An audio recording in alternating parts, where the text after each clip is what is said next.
good afternoon if you're joining us from the East Coast. I am Sarah Guillermo, Ignite's Chief Program Officer, and we are so excited to have you join our conversation today with Ann Moses and Sydney Lee.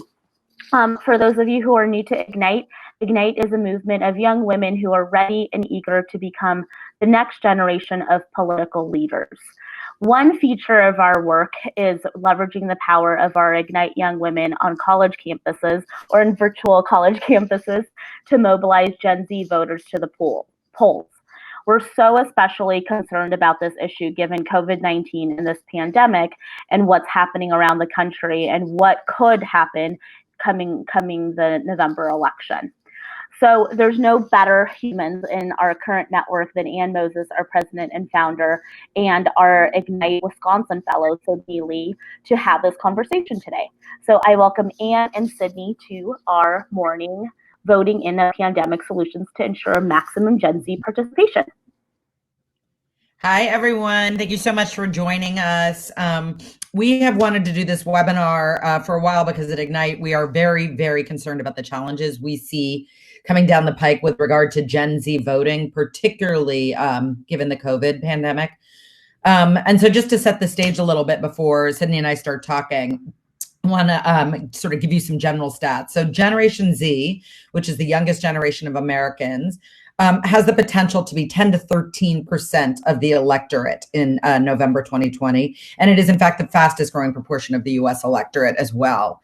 We saw Gen Z participation at 40% on college campuses in particular in 2018. And while that may sound low to you, it is more than 100% higher than we've ever seen for the youngest generation in any midterm election in US history.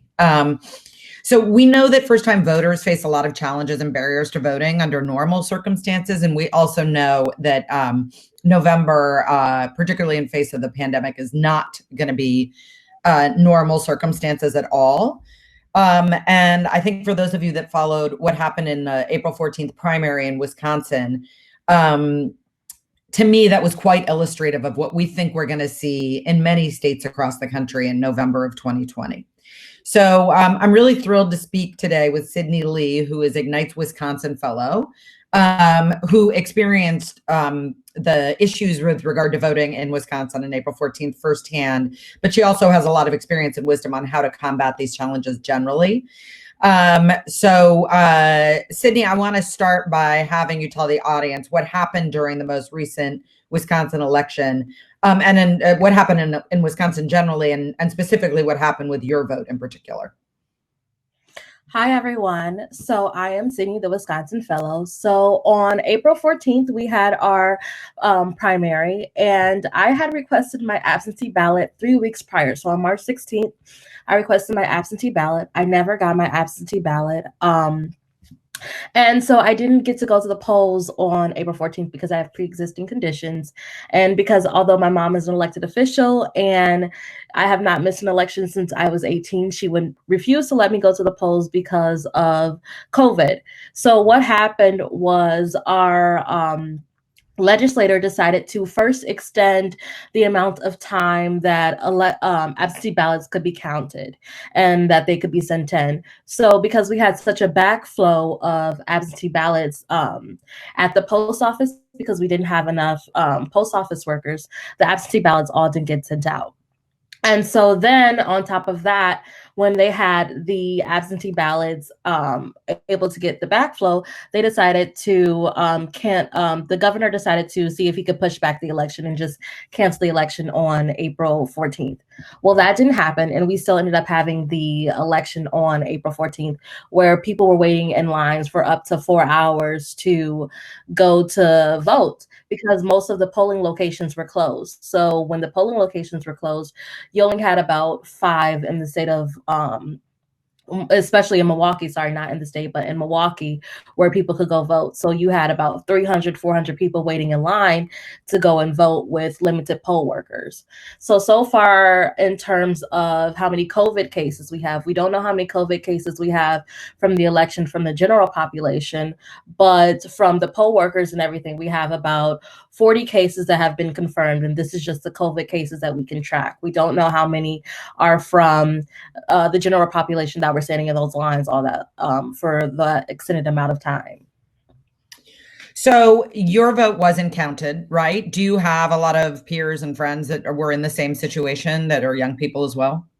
Yes. I have a lot of friends who never received their absentee ballots. I have a lot of family members who never received their absentee ballots. I have one friend who's actually working on the campaign site now, and I asked her to check the status of my absentee ballot, but why I never got it. And so she checked the status of my absentee ballot, and it said that I had never requested it, even though I had a screenshot of me requesting my absentee ballot. It never went through. And by the time we realized that, it was too late, because they weren't going to count the ballots unless they were time stamped by April 7th. So the ballots were counted April 14th. But if your absentee ballot wasn't timestamped by April 7th, then it wasn't going to get counted. So my ballot, a week before? Yeah. So the election was April 7th, but they counted the votes on April 14th. Got it. So if your absentee ballot wasn't timestamped by that April 7th date, then even if you got your absentee ballot in the mail, if it wasn't timestamped by April 7th, it didn't matter, because it wasn't going to be counted. Got it. So I'm curious, when you've done a lot of organizing and political organizing in Wisconsin, and I'm curious what you see as the barriers to young people face in casting their vote under normal circumstances, and especially college students. Mm-hmm. So for our election, the first time that the college students really, I guess you could say, had a chance was about last year, 2019, because for the first time we had a polling station on campus. So people were able to go and vote on campus. They were able to early vote on campus, and that was the highest voter turnout we had ever seen, because people were able to get Wisconsin has same day voter registration. So not only were students able to get registered and vote the same day, but they were also able to go right across the street from our union and go vote. So for me, I know I am, by bus, I live an hour away from campus, but by car, I live 15 minutes away from campus. Before this, when I was living on campus, I used to have to take an hour bus ride home to go vote, and take an hour bus ride back home, back to the dorms, in order to go back home. So you're going an hour to go vote and then an hour back to your dorms. So I was really happy about the early voting.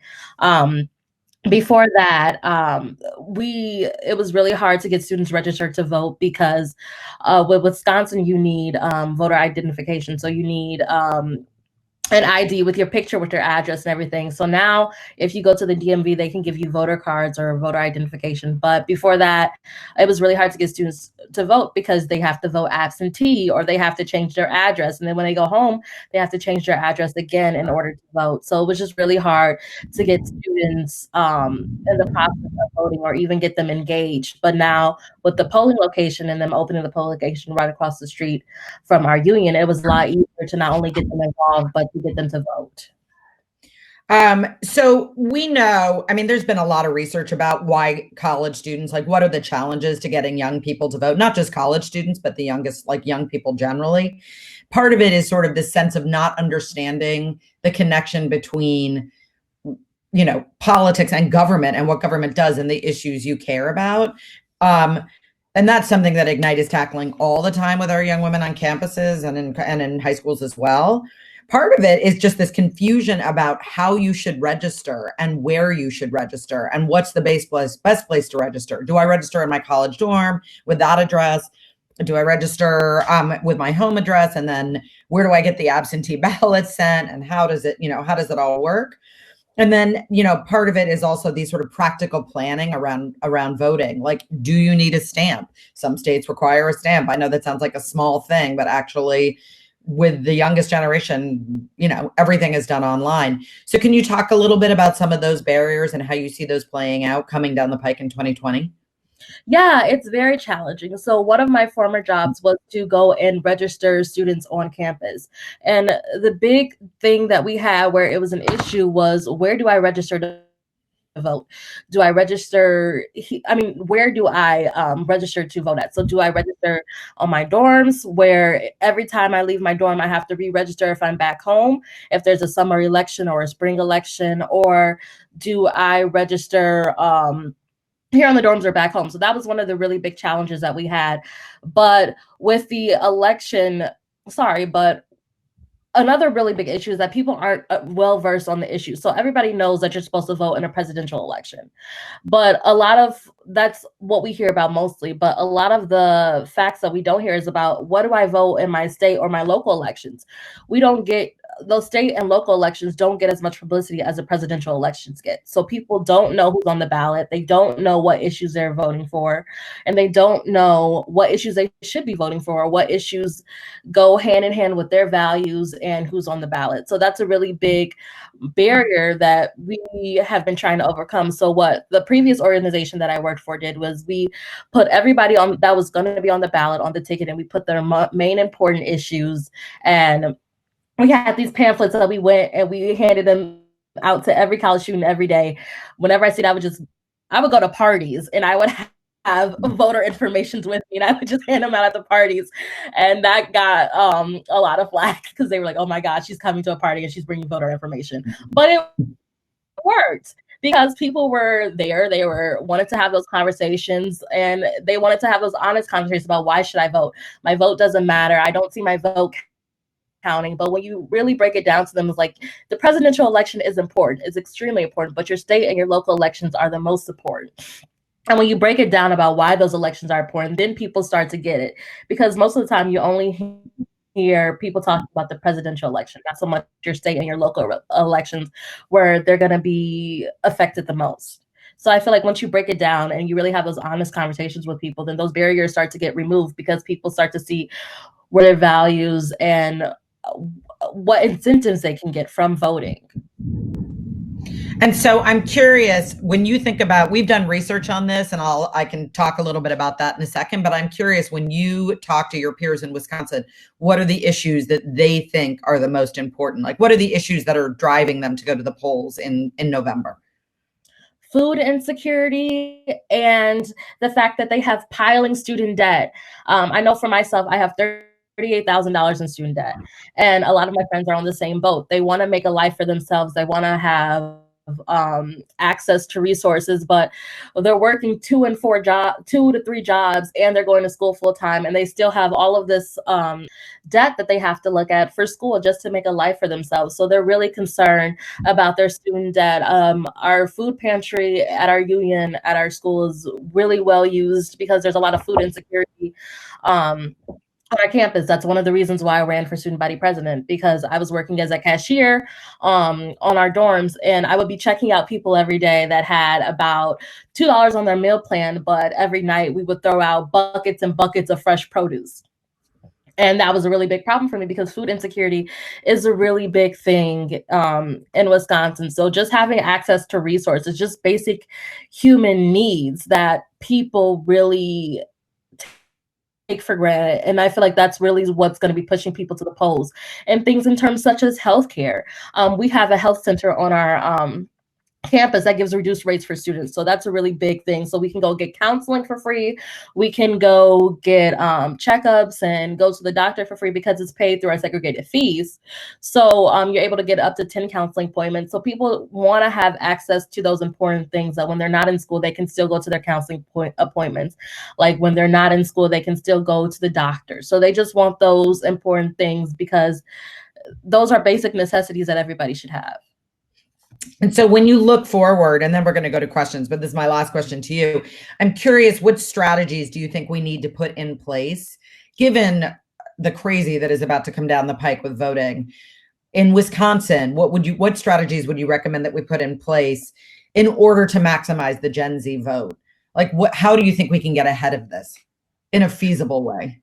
Mm-hmm. I think social media is really important, especially for us Gen Zs. We're always on TikTok, Snapchat, Instagram, all of it. I think social media and digital organizing will be really, really important, considering you can't organize people how you normally would. So you can't go to their house and ask them a vote. You can't go to the dorms and have ask your questions for voting here. So you can't do a lot of the things that you normally would because of COVID.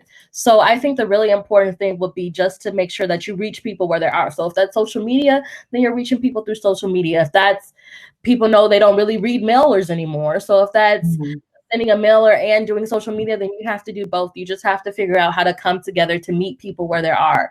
A big thing that I did in my job was when we register voters, we would take tablets with us and we would go to people's houses and we would register right them on the spot. But with COVID, you can't do that. Yeah. So you have to make sure that you meet people where they're at. And if that's social media and that's digital organizing, then that's digital organizing. But you have to make sure that you do it not only effectively, but that you do it in a way that can reach the most people and have the biggest impact. So at Ignite, and then I'm going to open it up to questions, but I do want to let the audience know that we were already planning a massive campaign starting this summer and certainly really accelerating in the fall called Ignite the Vote. And one of the things we do at Ignite is we want to leverage the power of the college women we have on all these hundreds of campuses across the country to actually lead the voter registration and mobilization process on their campuses. Now, when we originally conceived of this campaign, Ignite the Vote, which is kind of an extension of what we've done in election years in the past, we thought, oh, it's going to be great. We're going to do a bus tour and we're going to go to college campuses all over the country. Now a bus tour seems highly unlikely, frankly. And we're not even sure if college campuses are going to be in session, and we don't know, or open, and we don't know if they are, if there's even going to be a potential for folks to come together in large groups. So our Ignite the Vote campaign is kind of three-pronged. One, as Sydney talked about, is a massive social media organizing effort to actually educate voters, not just about the issues, frankly, but really for us, it's about educating them and trying to get ahead of what is the best way to register to vote in your state, given the laws in your state. One of the comments I see, we used to have rolling poll stations across our community colleges and university campuses in Texas, but now Texas made it a law. But if they can't have the station for a full 14 days, they can't have a voting station at all. And it hindered many of our campuses students because of financial barriers and time restrictions, right? So Texas has among the most restrictive voting laws in the country. You must register and vote in the same county. And so they don't have absentee ballots except for under exigent circumstances, and those aren't even very clearly defined. And so part of what we're doing is using the social media campaign and what we can do in person to educate college students about where is the best and safest and the best place for them to register so that they can maximize their chance of actually casting a ballot. It's going to be tough because the rules are changing really fast. And as we saw in Wisconsin, the governor can pass a law, the legislature can negate the law, and it can go all the way up to the Supreme Court and get decided at the very last minute in ways that, confuse everyone. So Ignite the Vote will be doing that campaign. We are concurrently planning for in person as well. We're doing planning for 3 potential scenarios: no college, but no convening, and then, full college. And whatever we do is going to engage a lot of Gen Z social media influencers, because that is actually the best way to reach this audience. So I think someone on my staff threw up some information about Ignite the Vote. We're going to have a lot more details coming soon, but I want to make sure that everyone knows mobilizing Gen Z has the potential to actually determine this election one way or another. And so for us, that's our sweet spot. It's our area of expertise. And we are going to move heaven and earth in the next 6 months to make sure we turn out Gen Z voters, particularly Gen Z voters on college campuses, at higher rates than we've ever seen before. I also want to say, because Ignite is obviously a women's organization, one of the things we know is that Gen Z women vote at 6 points higher than their male counterparts. That's the case actually for almost every generation in America. The women vote higher. And so leveraging the power of these really politically ambitious and incredible women on college campuses is I think, the best way to do this. So Sarah, I'll let you drive on questions. Thank you, Anne, and thank you, Sydney. I think this highlights a lot of the different things that we're seeing across the country and what we are leading at Ignite. And I'm going to go to Antonia Hall for the first question, which I'm really excited about this question. What do you want to see from brands right now regarding voting? Since so many brands are marketing and talking about voting, but how can brands really be a part of the voting conversation in an authentic way? Oh, there are so many ways. So the Ignite the Vote campaign I was talking about is sponsored by two brands, and I'll give them a little love right now, Facebook and Levi's. And part of that means that it means that financially they're supporting this work, but it also means they get their brand, on all the materials we create and whatnot. Although I should tell you that was not something either company asked for, actually. Brands have people who work for the brands who have volunteer hours to give. And I think that there's going to be so much confusion around voting, and so much confusion, on the front end about where to register, and then on the back end about when, the crazy happens and suddenly, oh, I don't have my ballot and I have to get on these long lines. There's going to be a dearth of poll workers. We know that. That's what happened in Milwaukee. They had to reduce 100 stations down to 5 because poll workers who are disproportionately elderly were afraid to come out and work, understandably, because now they're getting sick. So I think there's an opportunity for brands to mobilize their employees to this end. And then, we've had some cool partnerships with some brands like Glossier, which is a makeup company, which has a pretty big Gen Z, that's their market base, where we've actually done in-store voter registration back before COVID, where we actually staff tables in their stores to do voter registration with the youngest generation of voters, many of whom are going to be first-time voters. So I think there's a really, and I just need to say this, I think most people on the call know this, voter registration and mobilization is nonpartisan activity. It is not, you are not wading into political waters if that's something you're scared about, when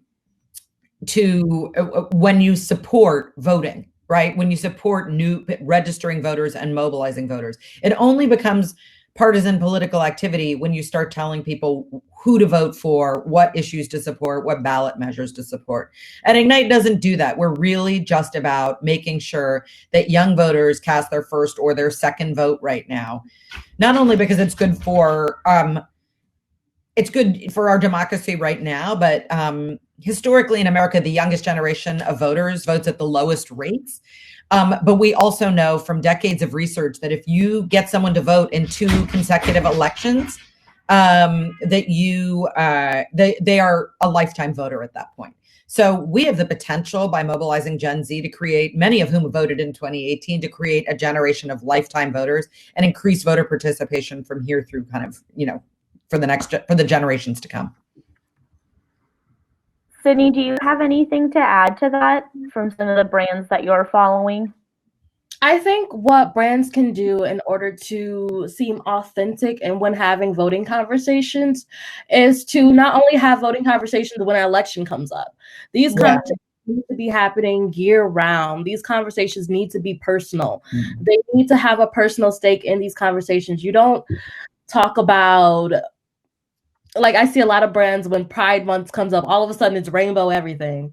No, you need to have these conversations authentically year round. These conversations need to be at the forefront year round. So it's not just something that just comes up every once in a while or once every 4 years when the presidential election is going to come up. They need to have these conversations to the forefront year round. And I think that's something that brands can do to have these conversations in an authentic way and in a real way, is to not only be personal about the brand's stake in the electoral process, but to have these conversations at the forefront of their mind year round, not just when a presidential election happens, but all the time.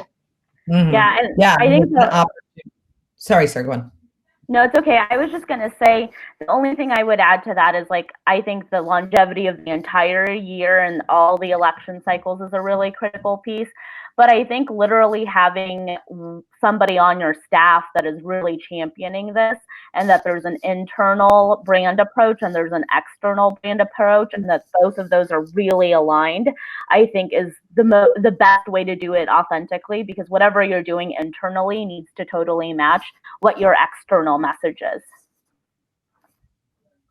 And I also think one of the things I would say is about this generation is that it is the most socially conscious and kind of politically active generation that we've seen since the 1960s.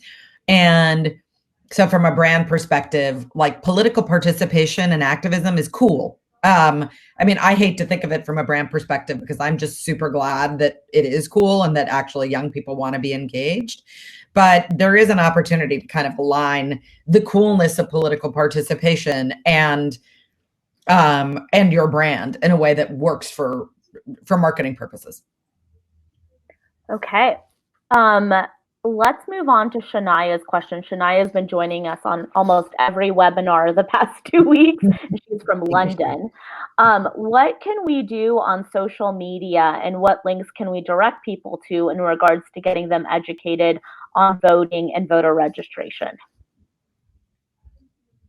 Do you want to grab it first, Cindy? Yeah, so for me, I am very active on social media. So for me, I post on my Instagram stories.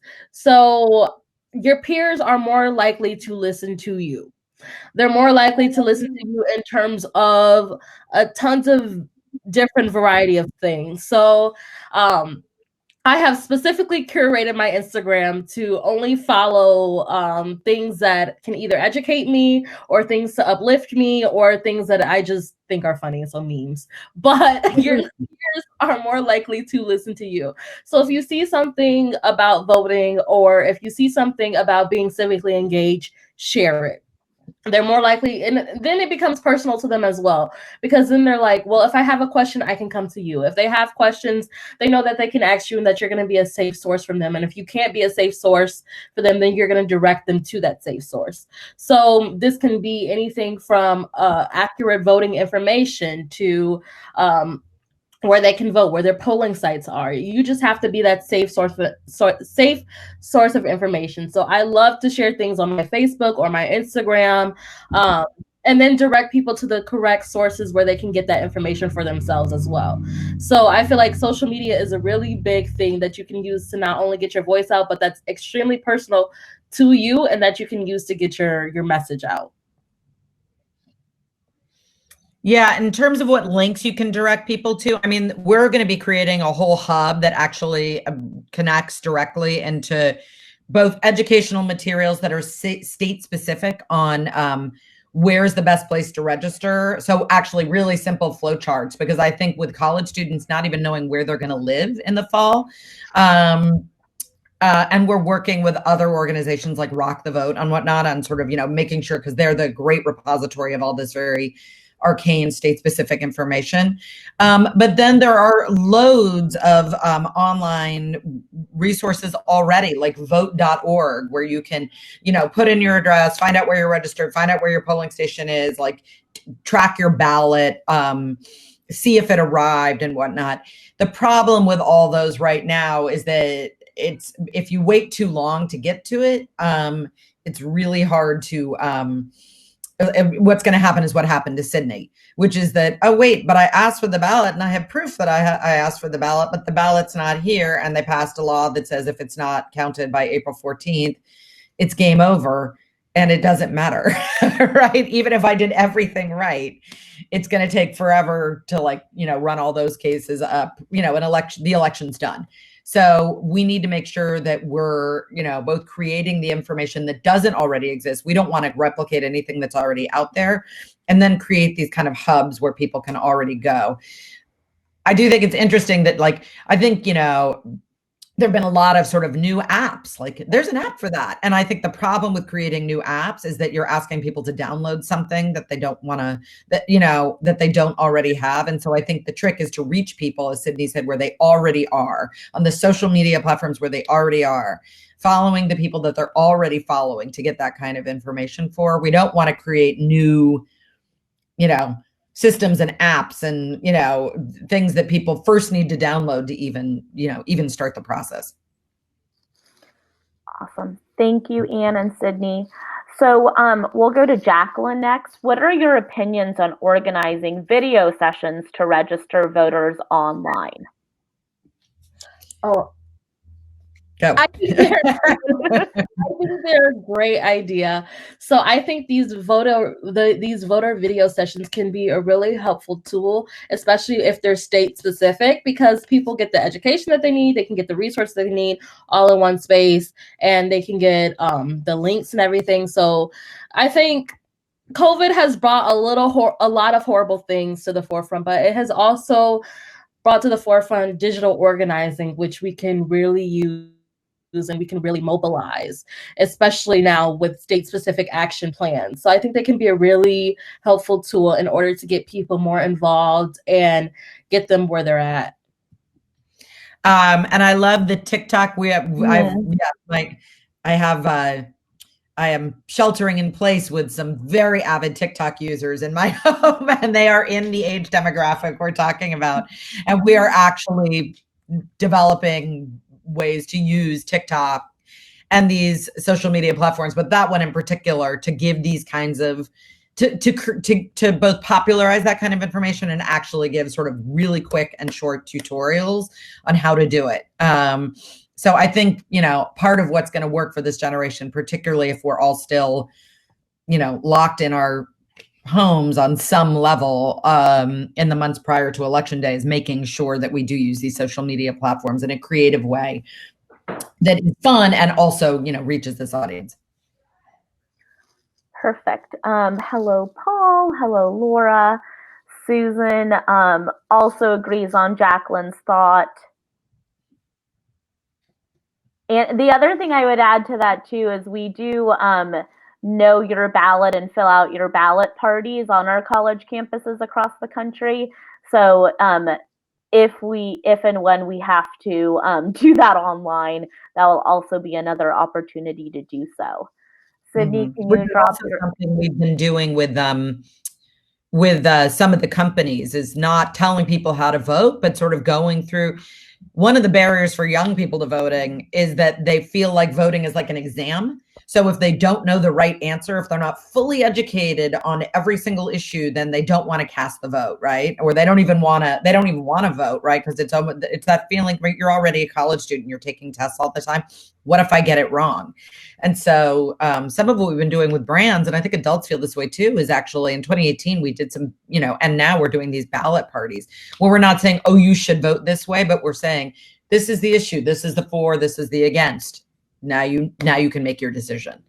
I know something that helped me when we were on campus is I called with our electoral commission to check to make sure it wasn't illegal.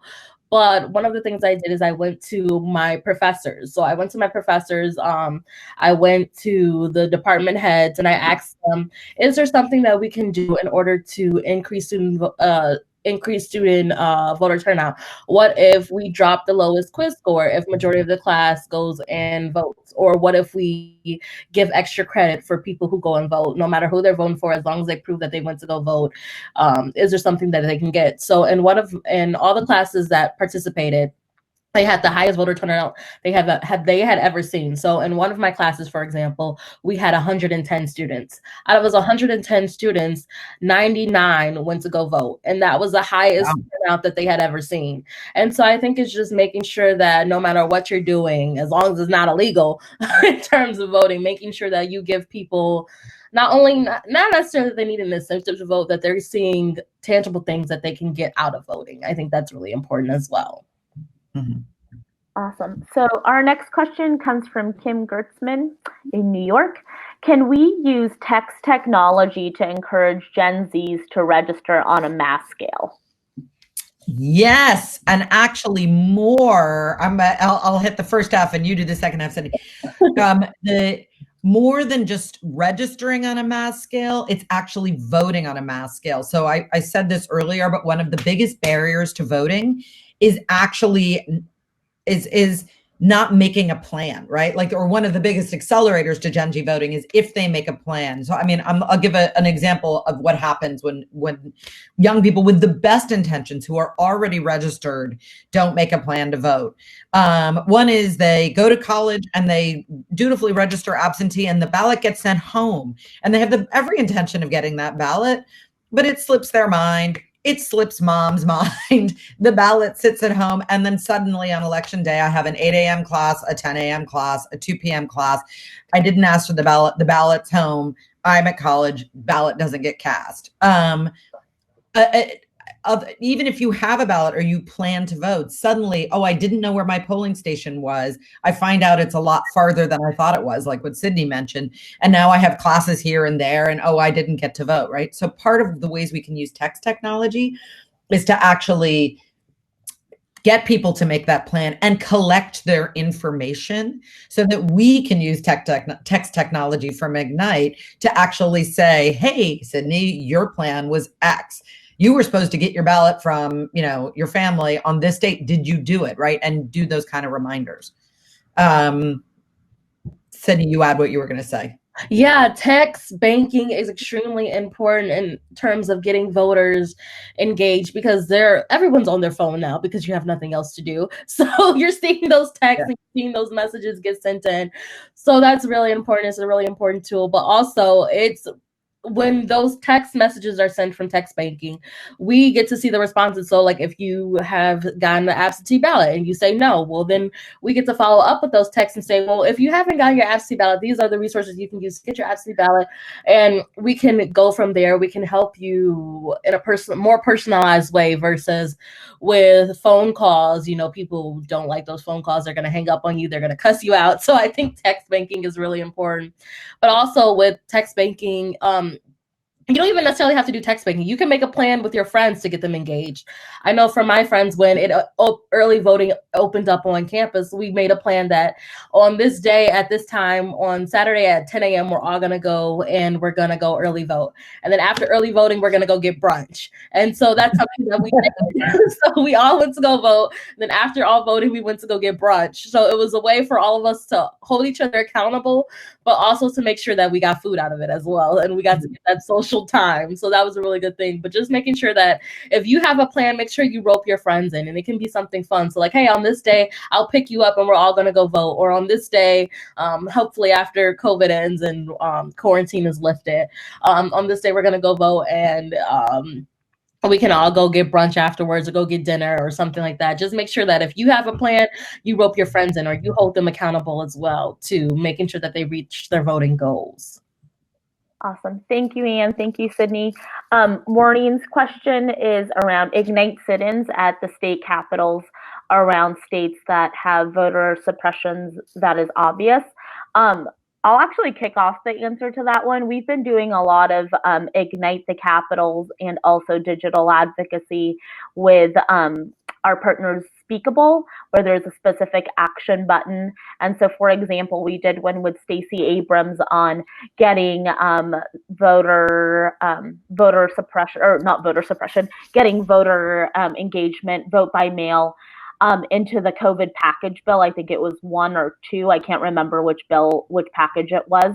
And so that is something, obviously, since we can't go to the capitals, something that Ignite is still championing digitally across the country. Sydney or Anne, do you have anything else to add to that? Yeah, I mean, vis-a-vis Ignite the Capital, one of the issue areas that our young women, we train our young women on legislative advocacy. They pick bills in their respective states and then go and do legislative advocacy for those bills. And this speaks to actually the next question from Paul Brockman, but Texas is a tough state. Yep. Texas is going to be a challenge.